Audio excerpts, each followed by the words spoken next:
Seja muito bem-vindo ao podcast Perspectivar e ao Publicanos e Fariseus, um conteúdo que eu e a Cassiana temos gravado já há algum tempo, já vamos com alguns episódios entre temporada 1 e temporada 2, onde falamos sobre muitos assuntos, saúde mental, atualidade, sei lá, tanta e tanta coisa, obviamente sempre com a chancela de qualidade da doutora Cassiana Tavares e passa a modéstia da minha parte também.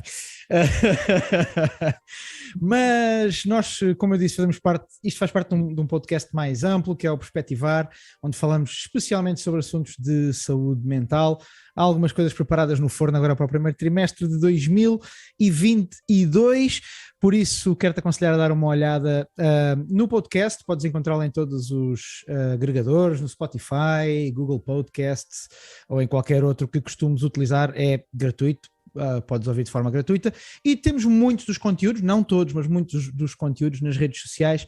Podes encontrar-nos também em Perspectivar no Facebook e no Instagram. Aliás, este conteúdo Publicanos e Fariseus está também em formato videocast. Porquê? Para vocês poderem ver as nossas belas faces e, portanto, poderem fazer a vossa análise em relação à veracidade das coisas que nós aqui dizemos. E agora não estou mais sério. Aquilo que nós procuramos sempre aqui é não só abordar as situações, e que muitas vezes nós nomeamos de problemas, e hoje em dia na saúde mental há tanta gente capaz de identificar questões, situações, problemas, mas é falar de uma forma leve sobre as coisas, sobre possíveis soluções e também um bocadinho sobre porque é que muitas vezes, e porque é que nesta fase especialmente mais pandémica que temos falado mais desse assunto, mas não só, diga-se de passagem, porque é que muitas vezes a nossa saúde mental está em jogo e em risco e que coisas é que muitas vezes contribuem para nós chegarmos até aí. Nós estamos a gravar isto em semana de eleições, portanto desde já um disclaimer para todos aqueles que estão em Portugal, é possível que ouçam alguns comentários sobre eleições. Eu não. Da tua parte não, Cassiana, mas eu é impossível, e quem me segue no Twitter sabe que é verdade, que a minha persona política é muito grande. E já agora, falando em redes sociais pessoais, quero-te convidar a seguir, quer a mim, quer a Cassiana. A Cassiana está no Instagram e eu sou uma pessoa que tem os tentáculos em tudo o que é rede social, desde o Facebook ao Instagram e ao Twitter. Exato. Mas pronto, mas tenho personas diferentes em cada rede social. TikTok? Tenho TikTok também, sim senhora. Muito obrigado pela lembrança. Muito obrigado também pelo endorsement. E para quando, Cassiana? Para quando a tua conta no TikTok? Fica a pergunta. Isso não sei. É um projeto. Sabes o que é? Para seres um verdadeiro TikToker, nem sei dizer a coisa. Tens que dançar. Tens que dançar. Não, necessariamente. Não tens. Eu nunca gravei uma dança. Então não és um verdadeiro. Não és um verdadeiro. Ok, vamos deixar essa discussão para um outro conteúdo em que avaliamos uma redes sociais, possivelmente. Isso. Olha que grande ideia que tu tiveste agora. Este era um grande programa. Uma avaliação. Tu revelas em cada uma das redes sociais.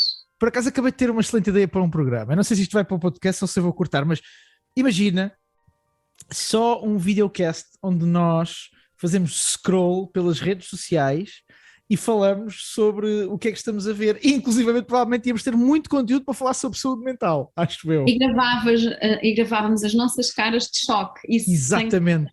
E a nossa conversa. Daí cada post dava para 2 minutos de... Enfim, bom, se alguém quiser pegar na ideia, é uma ideia vencedora. Bem, vamos a isto então. Como sempre no Publicanos e Fariseus, começamos com um mito.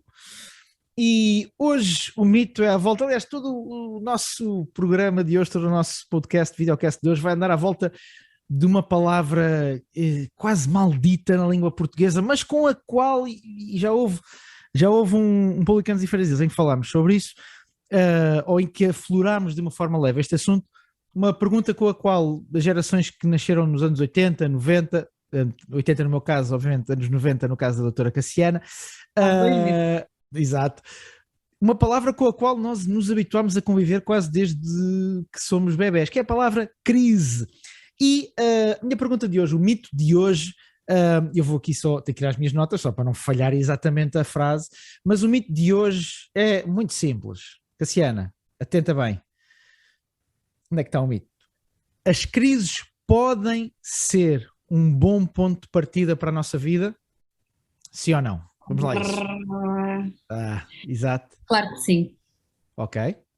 Conta-me, como é que isso pode acontecer e pensando também não só do ponto de vista da nossa individualidade, mas se nós nos habituarmos tantas vezes a dizer que estamos em crise, estamos a passar por uma grande crise, mesmo em termos de sociedade, de finança, por aí fora, como é que as crises podem transformar, isto é um clichê um bocadinho da motivação, não é? Mas como é que as crises podem de facto se transformar em oportunidades de alguma forma? A crise, podemos olhar para ela como um desequilíbrio entre os recursos que tu tens e aquilo que tu precisas de alcançar ou que tu queres alcançar, ou onde naturalmente te estás a dirigir.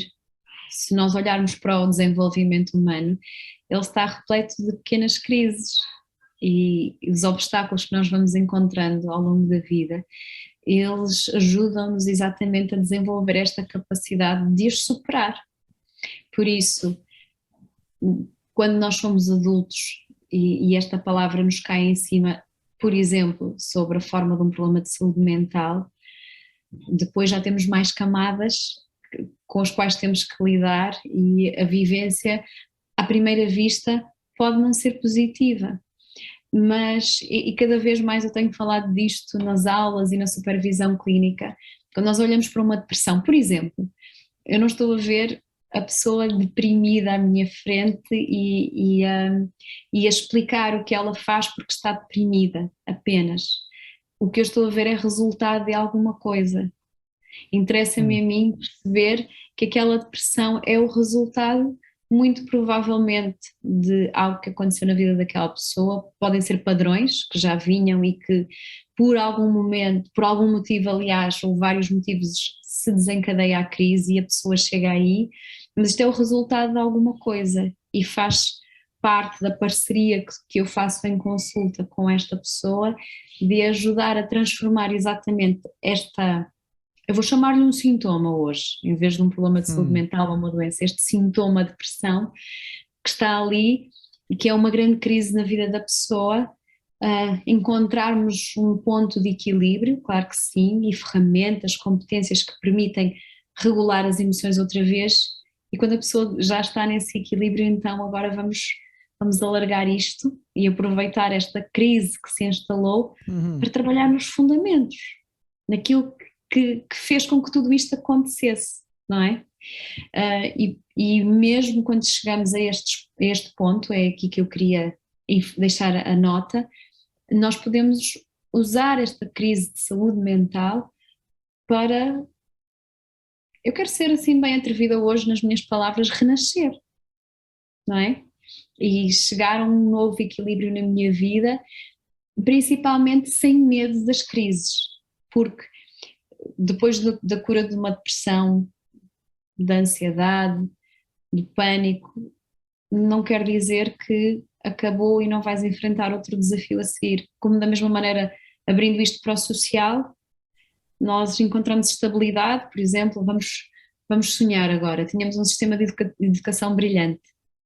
Ok, fantástico, estamos aqui, usamos a crise e resolvemos isto agora e estamos num estágio fantástico. A vida não para, então logo a seguir vai haver algum desafio e portanto eu acredito que devemos olhar para as crises com coragem. E há uma grande diferença entre, e tu usaste agora essa palavra, mesmo a palavra desafio, e eu acho que às vezes uma das falhas especialmente da área da motivação, eu não quero diabolizar de maneira nenhuma, acho melhor uma área da motivação do que uma área da desmotivação, e acho bem que haja pessoas cujo trabalho seja motivar outros através da sua palavra ou do seu conteúdo, mas uma das falhas normalmente da área da motivação prende-se muito com apenas falar para a crise, ou seja, apenas falar para as pessoas em crise. E nós os dois vimos, pelas nossas crenças pessoais, vimos também um pouco da área da fé.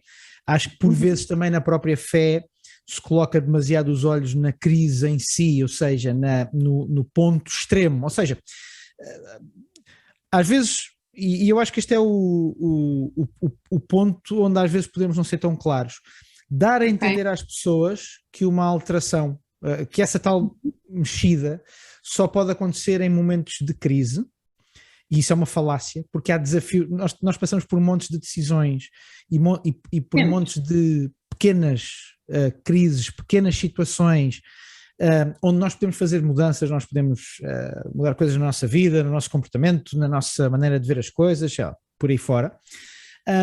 E eu acho que precisamos de encontrar um equilíbrio entre ambas. Nós precisamos de ter uma mensagem que traga esperança e expectativa a quem está, e quando eu digo nós, falo no geral, e até para a nossa própria vida e as pessoas que estão à nossa volta. Uma mensagem de esperança e expectativa para quem está na crise, desculpa, eu vou usar um termo um bocadinho fundo, mas no lodo, seja por questões de saúde mental, olha, seja às vezes por questões financeiras, há tantas formas de estarmos no meio de uma crise, ou dos relacionamentos, ou seja o que for, mas também relembrar a todos nós que a mudança não é um exclusivo da crise e que há Uhum. muita coisa que nós podemos fazer e devemos fazer antes de chegar ao momento da crise. E para mim este é um dos grandes desafios da comunicação de hoje em dia e de quem quer falar para as pessoas e de quem quer acrescentar valor às pessoas, é a capacidade de nós falarmos para grupos distintos sem arrastar uns para o desespero, porque bom, eu já estou E, demasiado fundo, e outros para o bom, eu se calhar preciso de ir mais fundo no sentido de mais ao fundo do poço, para poder uhum. ver alguma mudança na minha vida, porque só nos momentos de grande tensão ou de grande problema é que é possível fazer mudanças duradouras na nossa vida. E eu acho que esse é o maior desafio. Não. Realmente, essa é uma chamada de atenção importante. Mudar é uma condição da natureza humana. O nosso corpo está a mudar agora enquanto falamos, não é? Nós não precisamos de pensar nisso, nem nos preocupar em dar ordens, até porque não temos esse poder. Nós interagimos connosco, com os outros, com o meio, e é aí que nós temos o nosso poder de atuação e de influência.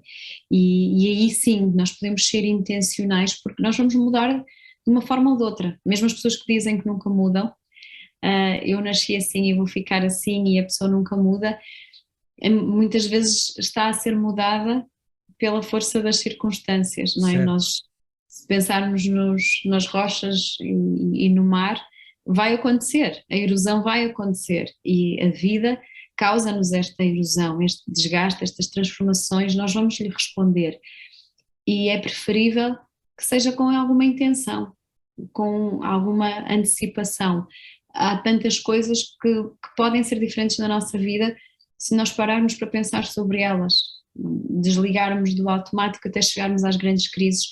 Mas há muitas crises diferentes ao longo da vida. Há crises esperadas, há coisas que nós sabemos que vão ser momentos difíceis na nossa vida. Entrar num emprego novo pode ser uma crise, lá está, pode não ser uma crise que nos destrói, mas há um desequilíbrio, há um polo positivo e um polo negativo, não é? E eu tenho que resolver, não é? Entre os recursos que eu levo e as coisas que eu tenho em falta, eu tenho que resolver esta crise e chegar a algum lugar. Quando, para quem tem uma família, tem os seus filhos pequenos, dentro do seu casamento, isto está a gerar uma crise, não é? Como é que eu me relaciono agora com esta pessoa? Depois há as crises inesperadas. Estar num país em que de repente existe uma guerra, em que existe uma crise económica, termos um acidente, estas crises que nos acontecem, tudo vai depender da resolução que nós lhes conseguimos dar. Porque as esperadas e inesperadas, todas elas implicam uma resolução da nossa parte. Mesmo que isso possa significar, às vezes, essa resolução, ser resiliente e paciente e esperar que o pior passe.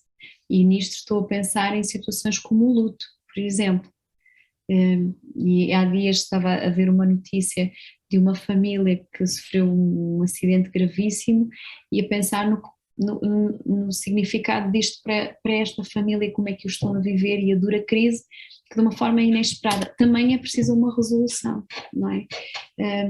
Mas aqui muitas vezes é colaborar com o que nos aconteceu no melhor possível e viver esperando que eu não queria ficar na frase clichê, mas que o tempo, não é? O consolo de quem está à nossa volta, e para quem tem fé, o consolo de Deus possa dar lugar, não é? E haja a recuperação do equilíbrio outra vez. Portanto, uma crise implica sempre uma resolução, uma saída.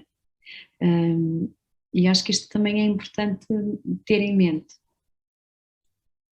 E se pensarmos na crise e nas possíveis mudanças, e tu tens uma experiência enorme de clínica, não é? E acredito, corrijo-me se estiver enganado, que a maior parte das pessoas que, enquanto psicóloga, recorrem a ti, diria que uma boa parte, pelo menos, o farão em momento de crise. Uhum. O que é que padrões é que tu identificas? Ou seja, como é que tu percebes o que é que cada pessoa leva de um momento de crise? O que é que cada pessoa consegue visualizar para lá do momento em si? Eu estou a falar aqui de um processo. Como é que tu consegues ver isso? E quero-te fazer uma pergunta mais específica ainda. Característica, que forma de ver as coisas, que característica é que tu dizes assim, isto contribui imenso para alguém conseguir ver se calhar um bocadinho além do momento que está a viver agora, da crise que está a passar agora? Uhum. Eu vou basear-me naquilo que é a minha realidade clínica, para poder falar com conhecimento. Eu trabalho essencialmente transtornos emocionais e burnout, e muitas vezes a relação com o trabalho. E regra geral, na questão dos transtornos emocionais, que estou a falar de depressão, de ansiedade, de pânico, há uma dificuldade marcada em lidar com emoções. Isto é, há emoções que são negativas e às vezes nós confundimos o negativo com o mau, que não é a mesma coisa, não é? Com uma temperatura positiva e temperatura negativa, vamos pensar assim. E temos limiares e sítios onde é mais confortável estar e onde é mais normal estar e onde nós nos deslocamos, não é? Se calhar temos uma temperatura que é adequada, se pensarmos no corpo humano, temos uma temperatura que deve rondar ali os 36 graus, não é? E se nós formos fazer exercício, há de haver uma alteração. E se estivermos lá fora sem casaco, há de haver alguma alteração. E estas alterações são sinais. Se eu estiver com calor, bebo água, se eu tiver frio, agasalho-me. E as emoções negativas, não é? Estas emoções que surgem em resposta ao que nos acontece, também trazem uma mensagem. E às vezes nós somos tardios em ouvir a mensagem e vamos acumulando e vamos escondendo e vamos fazendo coisas que fazem essas emoções ficarem reprimidas, ou nós vamos reagindo a estas emoções de uma forma aversiva, que é esta tristeza é grande demais, lá está o meu coração, outra vez vai explodir, eu vou morrer de certeza, não aguento isto não dá para mim. E portanto esta dificuldade em lidar com as emoções é uma coisa que, quando trabalhada em consulta e quando compreendemos que não há emoções boas nem más e que nós temos a capacidade de lidar com todas as emoções, esta aprendizagem, este trabalho em clínica, eu tenho visto resultados extraordinários. E a acompanhar isto, entender o poder dos nossos pensamentos, não é? E aprender que os nossos pensamentos, já falamos sobre isto algumas vezes, são só isso, são só pensamentos. E uma terceira coisa muito importante, perceber que há muitas coisas que nós fazemos. Por exemplo, queremos controlar o peso e estamos focados só no peso. A mim interessa mais perceber porque é que nós comemos demais, qual é a função da comida, e aqui estou a falar de comportamentos que nós temos para lidar com emoções que são super desconfortáveis para nós. Então, estas três coisas, que eu costumo dizer, aprender a sentir outra vez ou reaprender a sentir, perceber que a nossa mente nos influencia muito, os nossos pensamentos, mas que são apenas pensamentos, e aprender a descobrir que comportamentos é que nós temos para camuflar estas emoções desconfortáveis e fugir delas e ganharmos a coragem de nos expor a elas, são são 3 ferramentas fundamentais para quem passa por uma crise e quer sair dela, ok? Isto numa primeira fase para chegar a um equilíbrio, não é? E tu vês, Claro. desculpa, tu vês esse equilíbrio, quase que essa zona mais final, passaste uma situação de crise, procuras ajuda, lidas com tudo isso que tu falaste, muitas vezes tens que readquirir ou até adquirir algumas dessas capacidades e competências, lidar com as emoções negativas, sei lá, tantas coisas que tu aqui mencionaste. Como é que tu vês o equilíbrio? Eu queria daqui um bocadinho para o lado mais coletivo da palavra crise, mas não sei ainda do individual. Como é que tu vês essa situação do equilíbrio? E eu explico-te rapidamente em 30 segundos porque é que eu te faço esta pergunta. Porque eu próprio, quando passei pelo meu processo de trabalhar a seguir ao burnout, trabalhar no sentido, ok, tive um burnout, tive um esgotamento e tenho que trabalhar em cima disto para voltar à normalidade, seja o que for que isso quer dizer.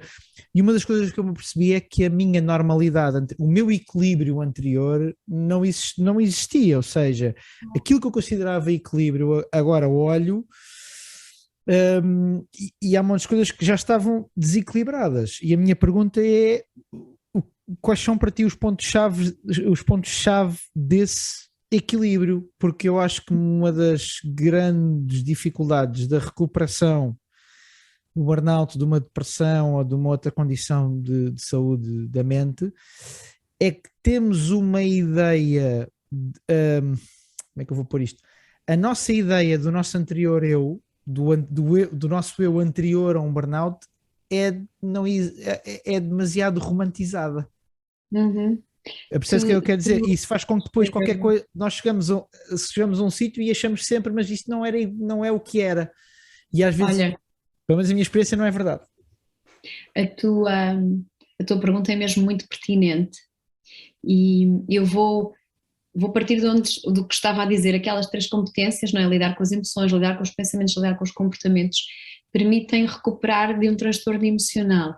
E da minha experiência, quer no desenvolvimento do processo, começam-se a abrir normalmente 2 outras janelas. As janelas, uma janela mais profunda, ou melhor, 3. Uma janela mais profunda relacionada com a identidade, outra janela mais profunda relacionada com o propósito, e outra janela que, não sendo profunda em termos, é um nível mais operacional, tem a ver mais com a maneira como nós funcionamos, que é o que tu estavas a dizer, e que às vezes está relacionado com a identidade e com o propósito na vida, que é a maneira como organizamos a vida e o trabalho. Ou seja, há uma dimensão muito prática, quer durante o processo de consulta, por exemplo, não será tão típico num caso muitas vezes de depressão ou de ansiedade, mas muito típico nos casos de burnout, que eu começo a trabalhar alguma questão que tem a ver com horários, com planeamento, com cargas, com rotinas, porque quer relacionado com a identidade,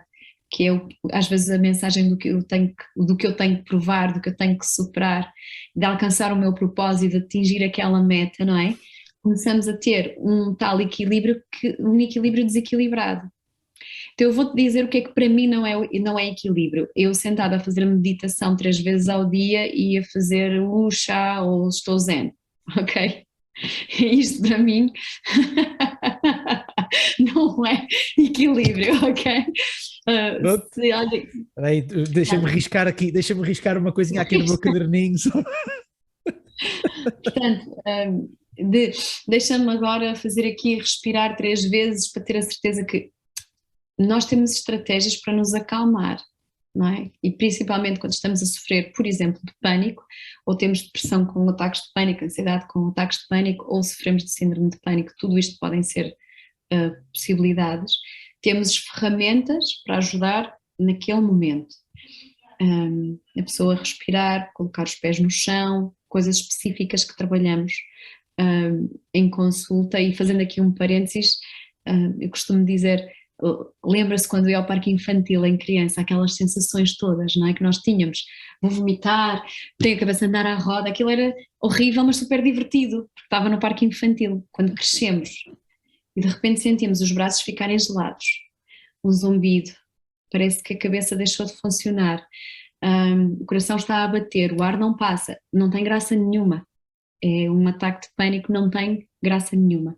E eu costumo lembrar, quando era no parque infantil, eram exatamente as mesmas sensações físicas e ali era divertido. E eu começo a provocar isto, não é, em consulta de lembrar que aqueles sintomas não têm nenhum poder em si mesmo.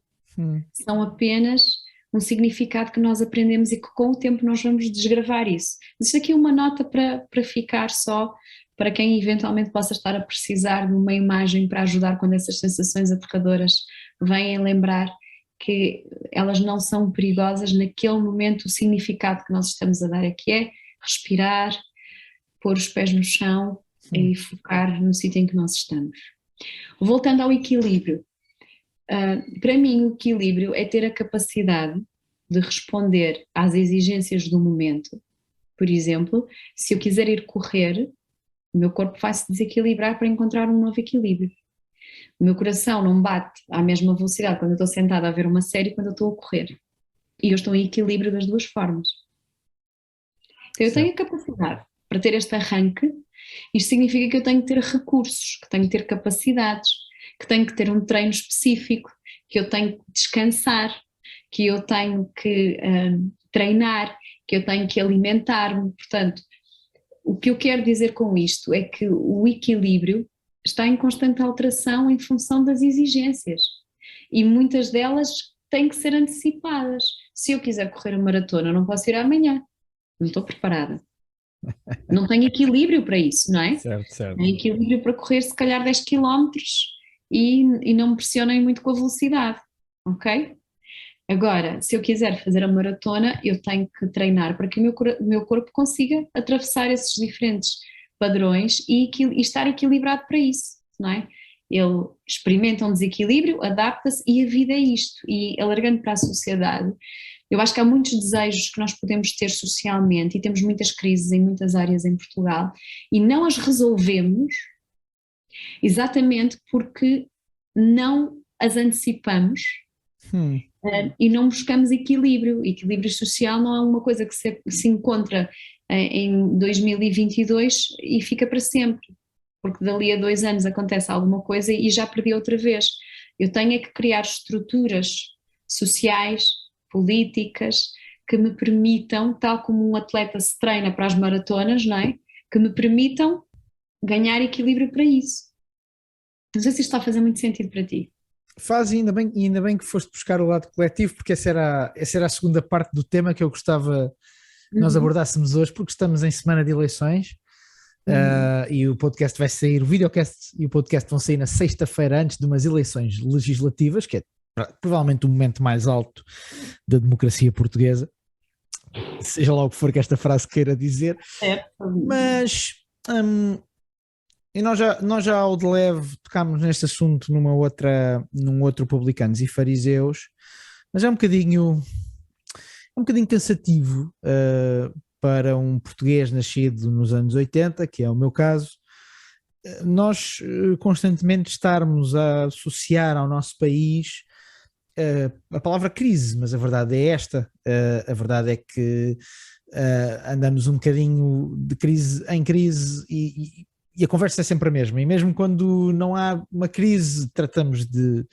nos colocar numa. E este é um assunto que me faz pensar muito e despertar muito, porque eu acho que isto também está um bocadinho associado, e agora se discordares de mim, faz o favor de me interromper e esgrimimos aqui já argumentos. Mas eu acho que esta atração portuguesa pela crise, eu vou pôr aqui o portuguesa, diria que não será um exclusivo nosso, mas em boa parte eu acho que também faz um pouco parte da nossa cultura. Mas esta atração pela crise não é mais do que muitas vezes uma forma de nós próprios nos... eu não diria programarmos para falhar, porque eu acho que é mais profundo do que isso. É programarmos-nos para a possibilidade de falhar. E eu creio que isso faz-me imensa confusão em alguma forma de estar que nós temos enquanto povo, que é uma coisa mais existente do que às vezes pensamos, é que a crise muitas vezes acaba por nos dar, e estamos aqui a falar de crise como uma forma de recomeçar, do novo início, do novo começo, de mudar coisas, mas a verdade é que a crise tem um outro lado, e que se calhar é o lado que é mais vezes utilizada, seja ela no contexto individual, seja ela num contexto coletivo e social, que é a crise é muitas vezes a desculpa perfeita. Porque tu não tens como rebater um argumento destes. Tu não tens como rebater um argumento que... O que é que tu dizes a alguém quando uma pessoa te diz, epá, mas as coisas estão muito difíceis?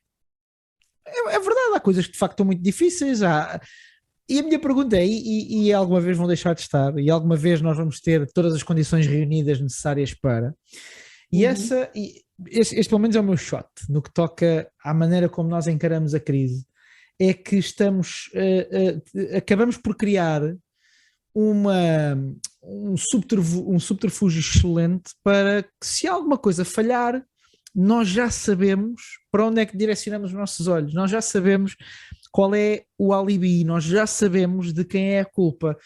E a verdade é que nós sabemos que, enquanto seres humanos, o nosso desenho genético, por assim dizer, é acerca de encontrar um responsável, é acerca de encontrar um culpado. E até a nossa relação com a política, se tu reparares bem, é sempre um bocadinho à volta disto. É sempre um bocadinho à volta de encontrar um responsável, de encontrar um culpado. E não é por acaso. Nós não temos um culpado. Diz? Normalmente não temos um culpado. Na realidade não, mas adoramos imenso ir à procura dele. E não sei se tu já ouviste esta frase, mas esta é uma frase que circula muito nos contextos políticos e que eu acho que é verdade. E eu não sei se estas eleições vão provar isso, mas normalmente as pessoas especialistas em política dizem que as eleições não se ganham, perdem-se. Ou seja, as eleições são muito mais perdidas, são muito mais pelo fator rejeição do que muitas vezes pelo fator empolgamento. E eu acho que isto vai perfeitamente ao encontro daquilo que é o meu argumento, que é, lá está, as eleições perdem-se muito mais no sentido, ok, está aqui um culpado, está aqui alguém que se calhar não fez o que podia e o que devia ter feito, está aqui um responsável que se calhar não tomou as decisões no tempo certo ou não tomou as decisões que devia ter tomado. E este é um assunto, e isto pode parecer um bocadinho fatalista, mas de todo, é mesmo só aquilo que eu retiro de todas estas coisas que nós temos visto nos últimos 30 anos no país, e os últimos 30 anos são os que eu posso falar com conhecimento de causa, de resto só com conhecimento histórico, de uma atração quase, usando uma expressão um bocado rija, dura, uma atração quase patológica pela crise, uma atração quase à qual nós não conseguimos ceder, pois isto não está bem, as coisas estão muito complexas, as coisas estão muito complicadas, as coisas estão assim, as coisas estão... Esta atração faz muito pensar na nossa maneira de olharmos e de vermos as pessoas, a sociedade, as oportunidades em si, e acho que às vezes temos mais medo de arriscar, temos mais medo de seguir em frente, porque pensamos, mas se eu arriscar eu posso vir a falhar. E como é que eu vou lidar com a culpa, com a responsabilidade de falhar e ter que olhar para mim e dizer, bom, a responsabilidade foi minha, e agora?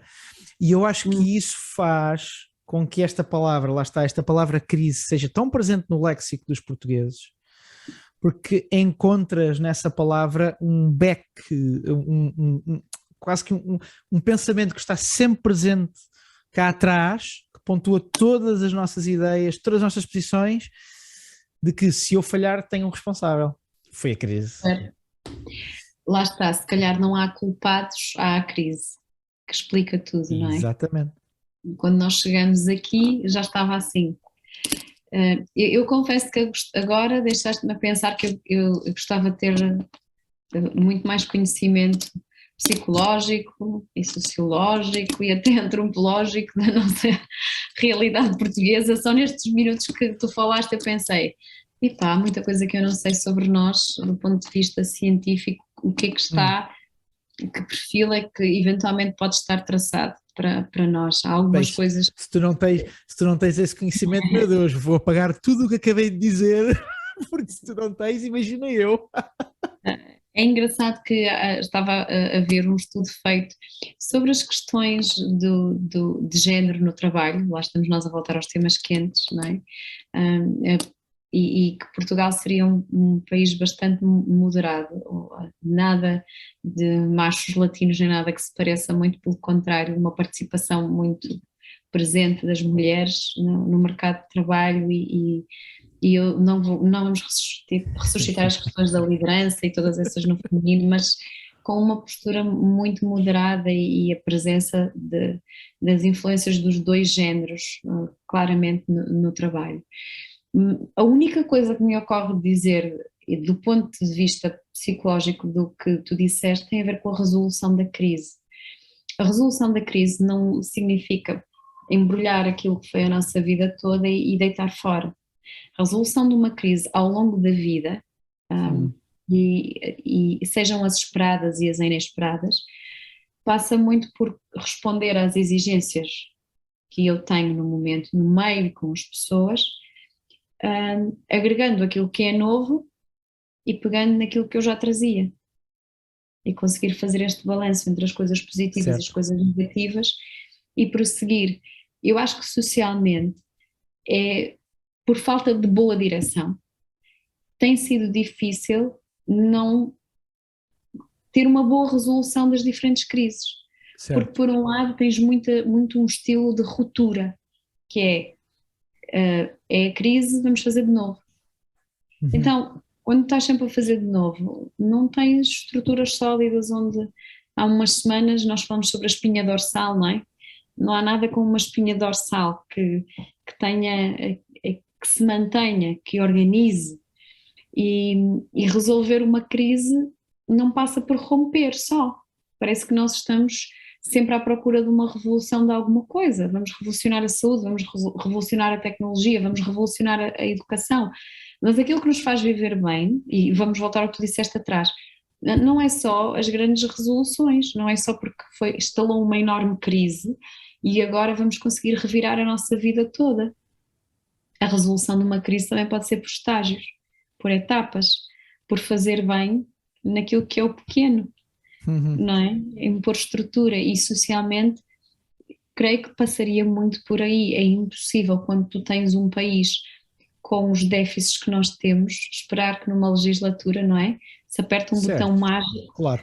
Isso não vai acontecer, não mas vai. Olhando para os programas políticos e as promessas que são feitas, claramente tu vês ali um degrau enorme entre aquilo que é a visão das pessoas e os programas que em nada se aproximam do que vão encontrar quando se sentarem e abrirem os cofres, para começar. E os contratos que já estão assinados a esta altura e as promessas que já estão dadas, ou seja, o nível operacional é extremamente desconhecido de quem vai governar. E é a mesma realidade como quando chegamos a um emprego, não é? Portanto, eu acho que realmente, de fundo, como país, deveria-nos ser muito mais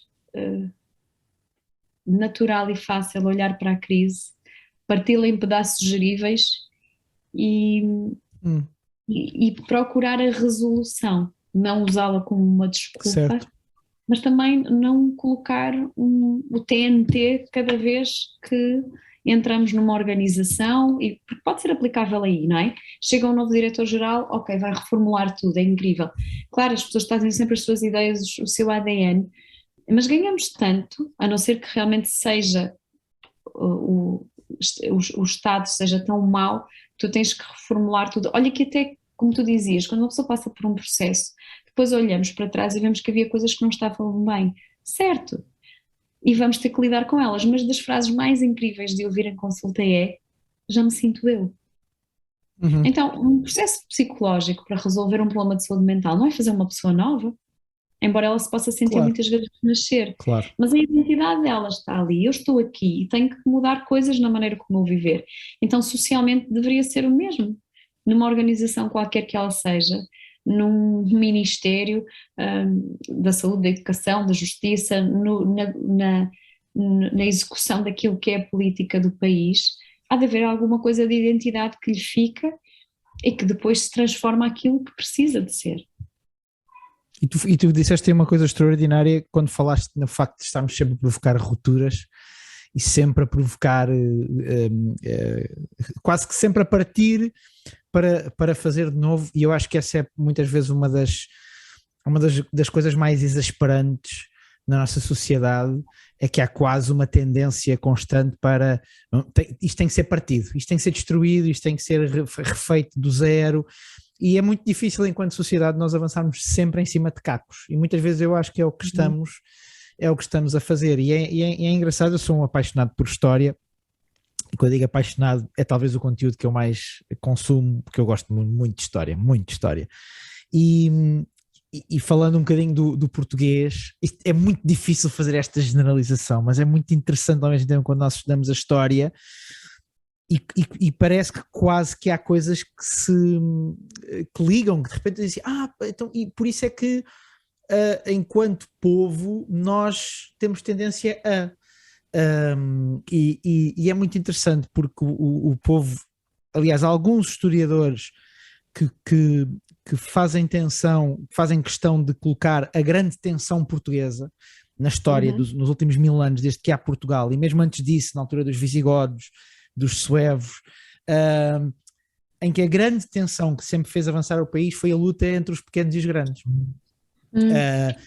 Há alguns historiadores que inclusivamente atribuem essa luta ao início de Portugal, que dizem que foi o povo na altura de Guimarães que arranjou um rei em Dom Afonso Henriques para sair de um bocadinho da opressão do reino de Castela, e é muito engraçado porque há coisas que pouco mudaram ao longo dos tempos, e há uma constante luta que talvez nos últimos 150 a 200 anos foi sendo mais atenuada, mas que no fundo, quando nós ouvimos falar, por exemplo, quando eu ouço em campanha eleitoral as pessoas a falar, quando eu leio as pessoas no Twitter, 90% dos argumentos são pequenos contra grandes, ou grandes contra pequenos.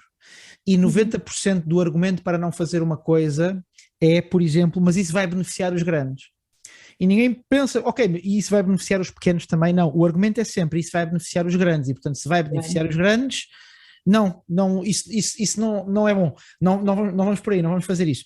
O que não quer dizer às vezes, atenção, que não haja razão para isso. A minha questão é, o argumento é sempre, muitas vezes, a backstory, né? O argumento por trás é sempre esta história de grandes contra pequenos, e foi assim, segundo dizem, com o Dom Afonso Henriques, foi assim com o Dom Afonso IV, foi assim com o Dom João Mestre Davis, foi assim com a restauração da independência em 1640, foi assim muitas vezes com a Revolução Liberal do século XIX, foi assim em grande parte com a instauração do regime democrático em 1974, e é muito interessante como um povo com 1000 anos que já passou por tanta coisa, e por tantos regimes diferentes e tipos diferentes, continuamos em grande parte a levantar exatamente as mesmas questões que estavam lá atrás na formação do português, se é que isso existe, não é?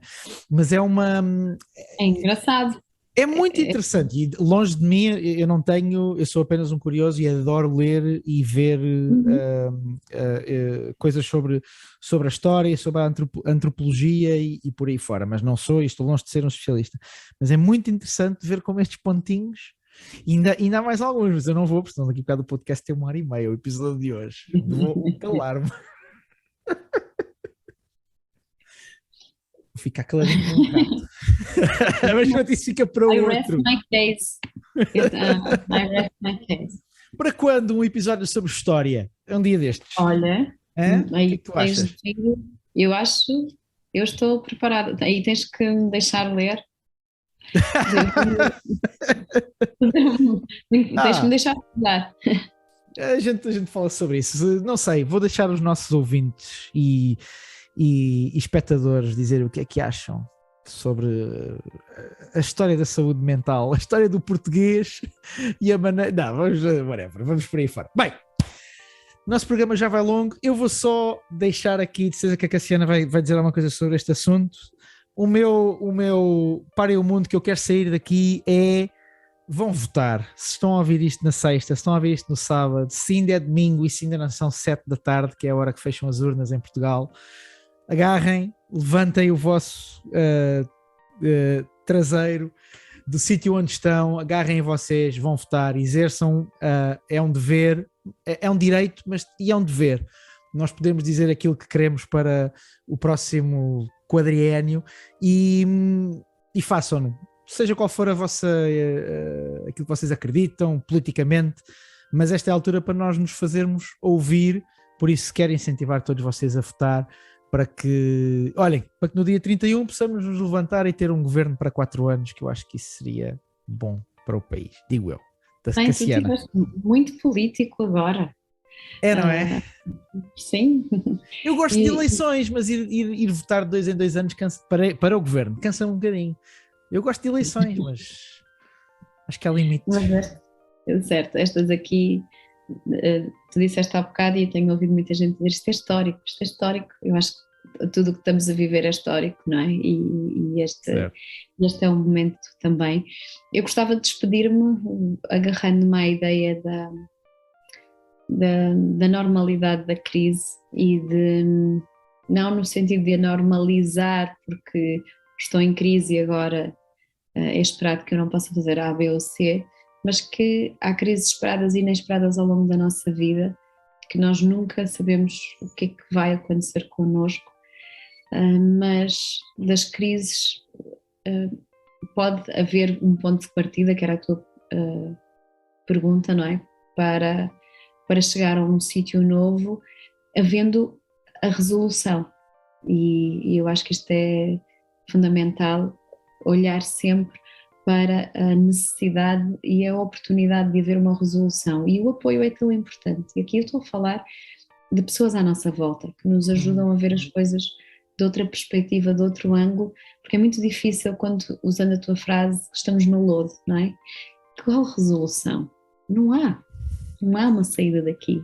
E realmente, na nossa perspectiva, naquele momento, não há. Mas às vezes, com um olhar adicional, sim. Por isso, as crises podem ter a sua resolução e devem ter a sua resolução. Mesmo. Muito obrigado por ter estado aí desse lado, a ti que estás a ver e a ouvir. Espero que o conteúdo te tenha feito bem. Se queres partilhá-lo com alguém, se ele te fez bem a ti, se queres partilhá-lo com alguém, força. Seja onde for que nos estejas a ver ou a ouvir, é fácil partilhar, é fácil encontrares o botão para partilhar nas redes sociais ou enviares diretamente para um amigo e assim também ajudar-nos a chegar a mais pessoas e a poder ajudar mais pessoas. É a razão pela qual fazemos isto, nem eu, nem a Cassiana, nem nenhum das outras pessoas que têm ajudado no Perspectivar, temos um ganho direto com isto, é mesmo para também podermos ajudar quem está aí desse lado. Lembra-te de nos seguir nas redes sociais e lembra-te que a saúde da tua mente está na qualidade daquilo que tu ouves, ou neste caso também daquilo que tu vês, e é exatamente por essa razão que nós estamos aqui deste lado. Por isso, um grande abraço para ti e até à próxima.